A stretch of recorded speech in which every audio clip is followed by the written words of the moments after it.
Well, it was around 10 o'clock at night after a works do. I don't have an Uber account, but my friend does have an Uber account, and said to me, "Would you like me to book you an Uber?" So I said, "Okay, it's getting late." He put in the postcode for me. I got in the Uber cab. I'd been up since about 5 that morning, and I actually did fall asleep about 2 minutes into the journey. The next thing I knew, I woke up and I was hurtling north of the North Circular.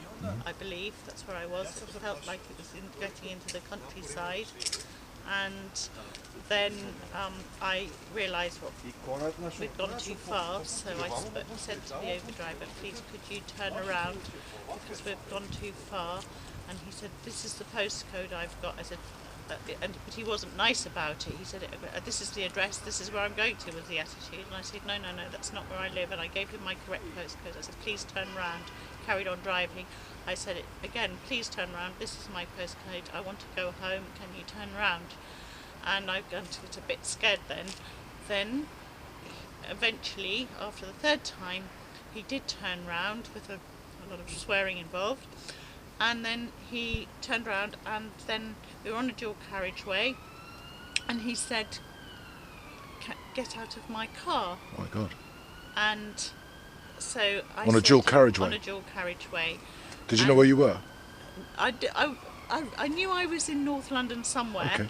Because What time was this again, sorry? this was, by then, I would say it was probably around 10:30. And It was dark. it was dark. And you were alone. It was cold. I was on my own, and I Oh my said, God. "No, I don't want to get out of the car. I want you to take me home to the correct address." He said, "No." I repeated myself, "No, this is my postcode. I want to go home to the correct address where I live." And I said, "My friend will sort out any monies owed, and then I can reimburse them." And he still said, "No, get out of my cab. My If you word. don't get out of my cab, I will call the police." And I said, "That's fine. You call the police." Wasn't it? And so I waited. He said, "I will call the police." I said, "That's fine. I need to go home." Then he called a number which was answered incredibly quickly, and he then said to me, "You have to get out of my cab. The police say so." I said, "No, I want to speak to them." Then he passed me his mobile, and there was a woman on the phone, quite aggressive, and said, "I suggest you get out of the cab or you could be arrested." And I said, What "Well, on a for?" dual carriageway, which is also illegal, Yep. let me out." On a dual carriageway. I said, "And you're the police suggesting that?" And she said, "I suggest," and she didn't say anything else apart from, "I suggest you get out of the cab or you could be arrested." That time he was getting really angry.